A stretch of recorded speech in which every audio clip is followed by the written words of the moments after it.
This is Weather World. Established in 1935, the Penn State Department of Meteorology has been around longer than any other department in the university. It has more graduates than in any other program, giving it a pretty impressive alumni network.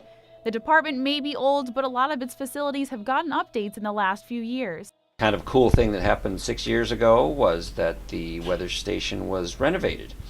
And so our paper weather maps were replaced with a really cool electronic map wall that shows worldwide conditions along with zooming into local conditions. So that's kind of how we make forecasts, is look at the big picture and then shrink on down to the small picture.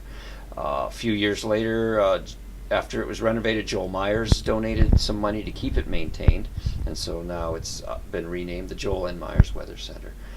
So it's a great common area for our students. A television studio was installed within the department 8 years ago. Since 15 to 20% of the students end up going into broadcast meteorology. It was thought to be a wise investment. Our studio is used every single day, even sometimes on the weekends, by students, by instructors. It gets a lot of use. The students do productions for everything from Campus Weather Service, which puts forecasts on the web. They have a forecast that gets aired every day on a local cable access channel. They also do a forecast for Center County Report, which is a production within the College of Communications. We have a show called Weather World, in which some of our instructors produce and forecast for that show. And the nice thing about that is that our students also do all of the behind the scenes work, and also some of them partake in the show on air as well. Other productions include 2 student-run shows, Weather or Not and Up in the Air. So the studio is basically being used from 6 o'clock in the morning until sometimes as late as 11 or 12 o'clock at night. We're really fortunate in that we just received a huge upgrade courtesy of Penn State Outreach, and it includes all of the equipment within the studio and control room. The cameras, the switcher, everything that we have. And the nice thing is it's now state of the art and it's industry standard. So for example, the TriCaster, which is right behind me, it's a switcher, and TriCaster 8000 is used by stations all over the world.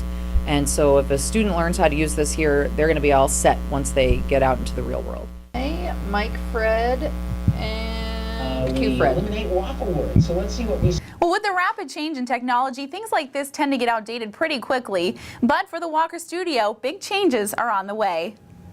We aren't fully converted into what we're planning on doing. We're going to HD. We now have HD equipment, but we're hopefully rolling out on broadcasting full HD come the beginning of the new year.